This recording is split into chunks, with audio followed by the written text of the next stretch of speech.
Hey guys, God bless, and here's another quick message. It's coming out of First Corinthians. That's first chapter, verse number 10. First Corinthians, first chapter, verse number 10.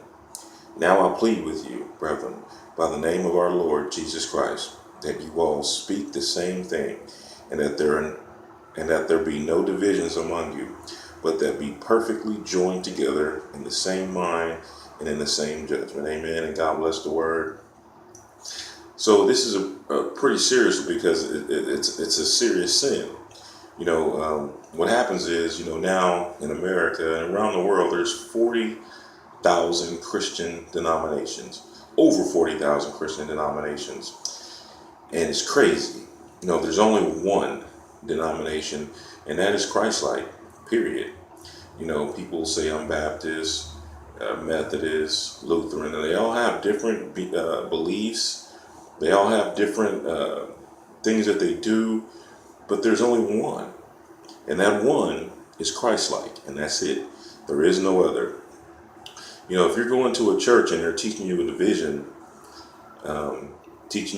among other religions, and we're all Christian, you need to leave that place, because they're teaching you something that should not be going on. Christ only had one denomination, that is non-denominational Christian. That means that you are Christ-like.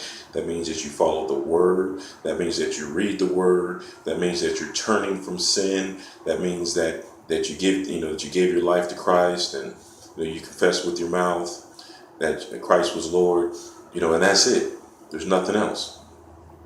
There's no man that sits next to God like a major religion in the world is. I don't care what someone tells you. There's no man that sits next to God. Only Christ sits next to God. I don't care what you hear. It's not true. It's a lie. Okay? If that man thinks he sits next to God, tell him to create a miracle. Tell him to touch somebody and heal them. If that man sits next to God. If that man sits next to God, what I want you to do is to take him somewhere where there's people who are sick, who are of leprosy, and all these different things. Let them touch them. They don't get healed, then he ain't sitting next to God, because Jesus, the only man that I know to sit next to God, he was God. He came as God, is what the word says in John 1. He said he came as God. So I don't care what someone tells you.